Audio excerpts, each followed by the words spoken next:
another stakeholder, and also the societal people as a whole also can be considered as another stakeholders. So multi-stakeholder consultation and dialogue, we are having series of multi-stakeholder dialogue. And sometimes we are having a religious type of leader, multi-stakeholder, Christianity, Muslim, Hindu, and other religions exist in the country. So that sort of strategy we are applying for strengthening the democracy. But we don't know what type of democracy we are, saying, because we are facing a discrimination and democracy can go together or not, I don't know. But still, we have a democracy in the country, so we are strengthening our democracy and we are promoting our democracy, and through that democracy, we are creating our space for our rights, for our participation. So that is the strategy and idea we are working in the country. Thank you. Thank you. Yes, Rajagopal. Is it on the same topic?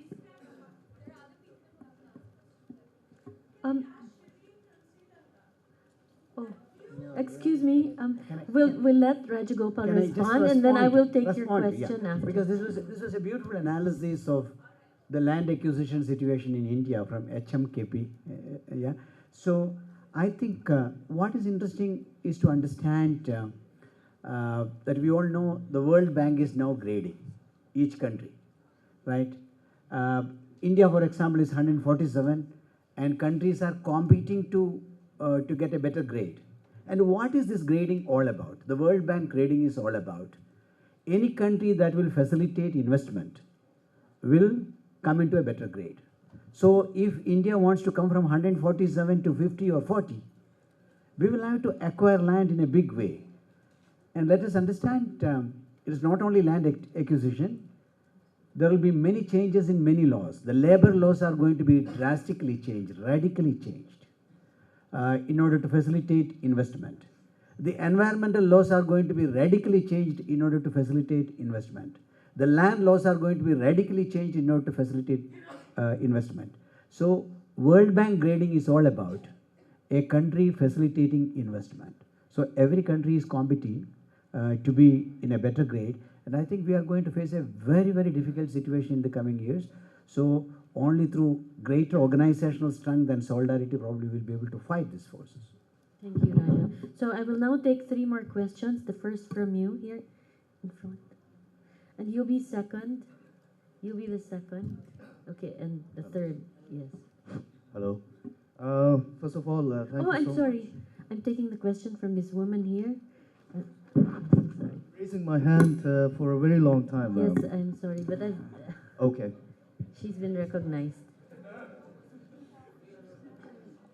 Well, my name is Sabah Ismail and I'm from Peshawar, Pakistan. First of all, I'm really thankful for all the panelists who have given such insightful presentations, because till today I thought that land issue is not an issue in Pakistan.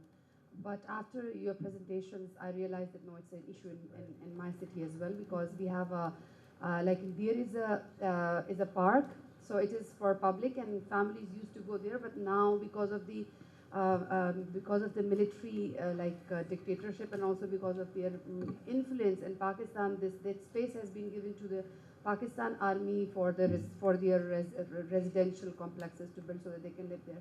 And what I realized that yes, it is an issue for Pakistan as well. But I was wondering, because there are so many, this is a very complex issue. Is in your lifetime, as you have been working for so many years on these issues, were you able to get a success, or is there any success story in which, yes, the lawyers or the advocates or human rights activists have been able to take the land back from the multinational companies or from the government? So is there any strategy that has been successful in addressing this issue? Thank you for that question. May I hear from you now? Yes.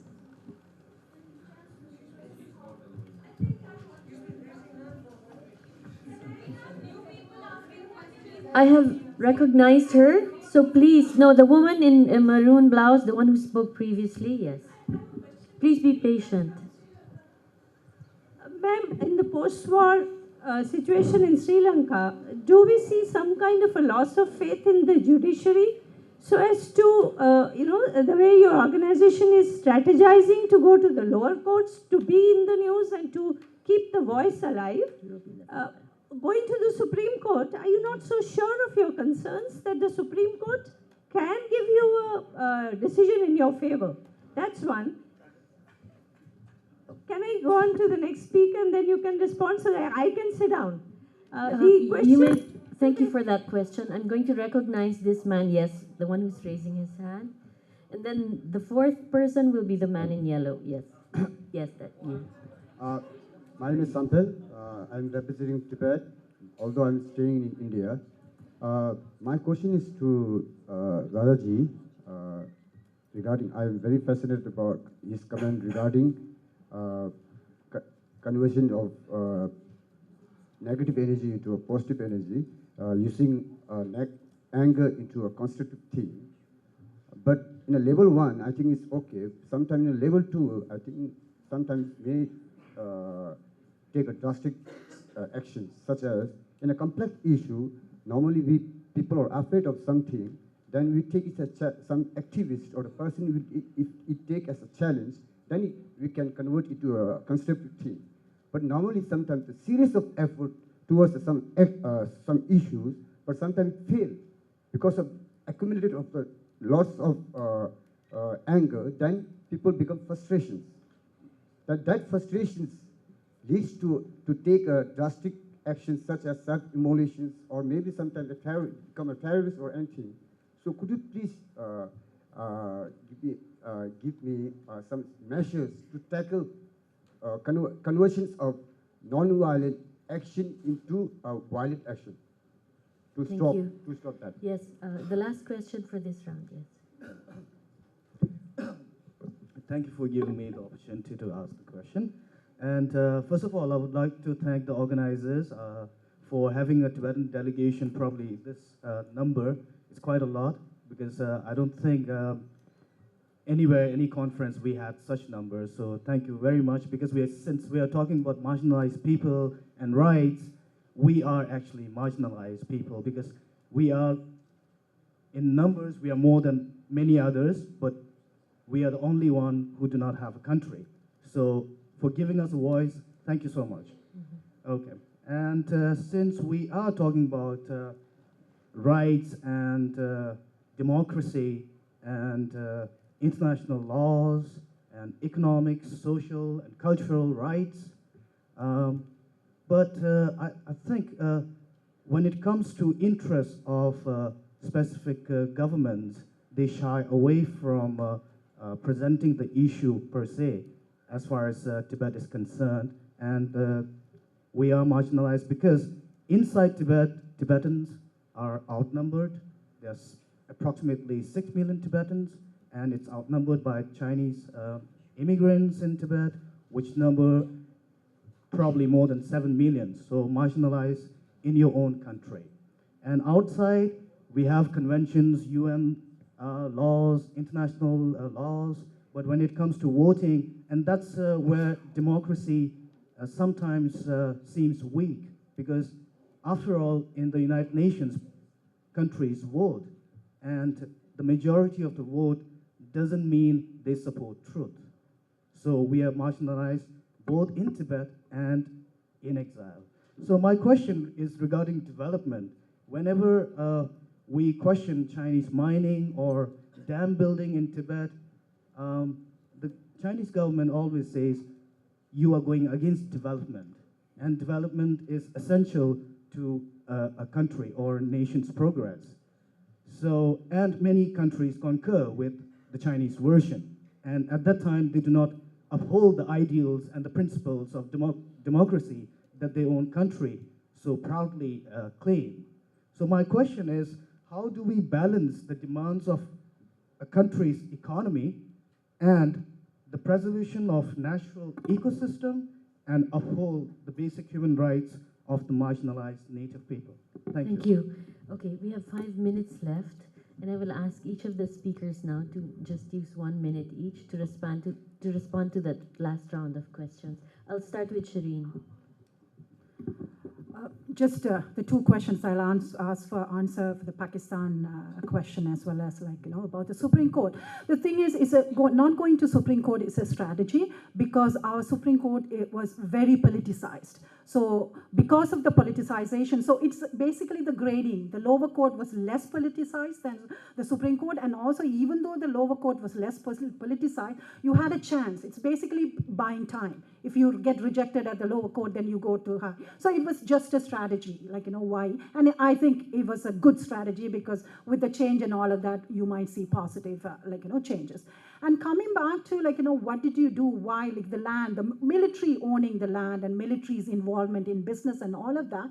What is the strategy? I mean, the militarization was such rampant issue in Sri Lanka. It was a problem, but then we had last year 4 of our staff were arrested, the year before 2 of our staff were arrested, but did it stop us from going to court? See, the only thing that legal advocacy was used, but at the same time, we also strategized in the sense as a grassroots organization, we kept only with legal advocacy, but we will push the domestic other form of advocacy through other organizations. So you just don't go on the forefront as okay, these are the international, they are the ones who are passing information to international organizations, but we were so these are sort of, I don't know whether I'm opening it up, maybe I might get into trouble, but you actually entertain different form of advocacy, but really understand the issue, what they are, and militarization actually, any country that is militarization actually results in basically, a lot of authoritarianism. And that's what happened in Sri Lanka, and that is what probably continue to happen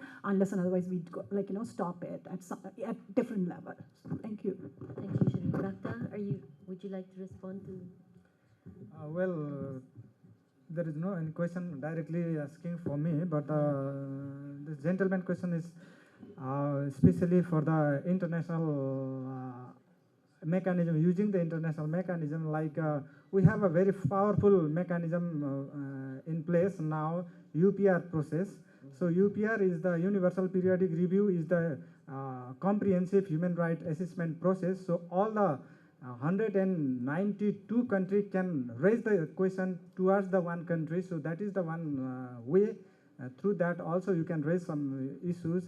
And also development issues, obviously there are a number of other protective measures and mechanisms through which you can raise your concern, then it can be balanced development and your concern issues. Thank you. Thank you. And Heng, would you like to?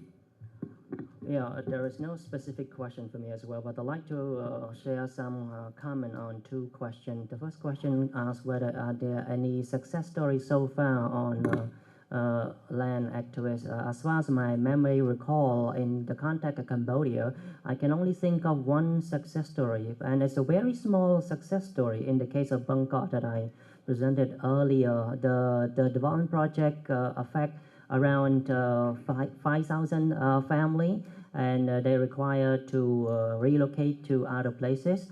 But because of this lady that I mentioned, very prominent and active and brave activist, she was able to convince the company to give land to let the people live in the development project, but that only account for 20%.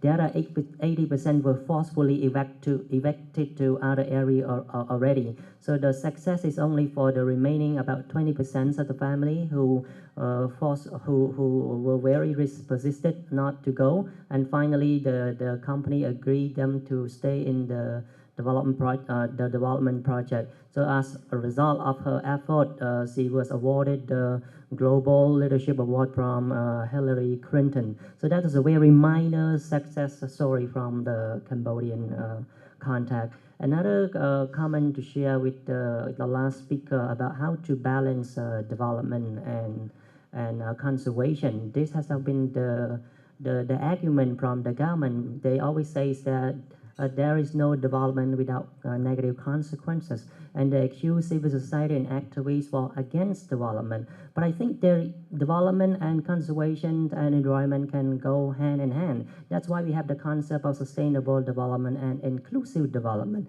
I think there is ways to go along, but the problem is that there is a lack of political will to invest in promoting sustainable development because it's simply more expensive, it's simply more time consuming. So for example, to conduct a comprehensive EIA before a development project go ahead. So there is a way, I think, to balance, but the problem is that do we have the will to actually make it balance? Thanks. I would like to answer the resistance, the question about resistance. Yes, definitely there is resistance, from the Tibetans. But then the tragedy is that the civil society space is, I'm not talking about limited civil space here, it's almost non-existent in Tibet. And also because, my colleagues here, the co-panelists, I'm sure in their countries they can at least form a not political party, but NGO, for instance. I mean, they can at least form an NGO or some sort of organized resistance, But that is also impossible in Tibet because the Chinese government views NGOs as enemy's bullet. But this is the phrase used by one of my friends from Beijing who is Chinese, but also an HIV/AIDS activist. So, and also instigated by hostile foreign forces. So there are lots of these phrases. Organized resistance is impossible. People Tibetans have tried many times to use the so-called petitioning system, going all the way to Beijing to implore the central authorities that our land and livelihood is being taken away. You should do something, but then they are detained. And we also have heard a lot about black jails, these unofficial detention centers used by the Chinese authorities to detain and torture petitioners. And then we also have seen, but there, some small success stories, such as, in Yunnan province, for instance, in eastern Tibetan plateau, we have seen in one village how, Tibetans protested against a mining company supported by the local authorities. And what they did was that a bunch of nomads, they came and threw the mining equipments into the river. And there was a whole lot of, fist fights even. But then this is how it is, because the petitioning system is not working, the redressal system is non-existent, the officials do not respond to the requests from the appeals from the local communities. And also we have seen among the self-immolation, we have heard a lot about Tibetans burning their bodies to protest. And in many cases, what we have seen, particularly in Sichuan province, for instance, in Kham province, a traditional province, Kham province, a Tibetan nomad, he died because of self-immolation, and the location of the self-immolation was at a gold mine. So you can see that, these are how they resist. But then to end, just half second, please. We are not Luddites. Tibetans want development. Tibetans are not against modernity. We are not rejecting, modernity. We also want development, but then we want inclusive, participatory development. We should be included in the decision-making process because we understand the land, the resources. Thank you so much. Thank you. And the last word from Rajagopal. See, all those issues are very important. In Pakistan, there are many land struggles, and Pakistan is one country where army is occupying large chunk of land, like what you heard from Sri Lanka, right? It's a serious problem there. On one side, huge poverty, on the other side, army occupying large area of land, etc. In India, we have many success. I mean, we have many resistance that turned out to be successful. I mean, a huge struggle against Coca-Cola became successful, and that is a case study which is often cited as a successful resistance by local people. Finally, the company was forced to close down and go. Recently, we had a very successful action in a place called Niyamgiri, where even the Supreme Court said, go back to the village. They will make the final decision whether they want to give the land for mining or not. So there are many interesting stories. About development, I think this is one word that is misused and abused in a big way in this world today. You see, development is often seen as an external factor. Materialistic development is seen as development, while people are becoming completely hollow inside.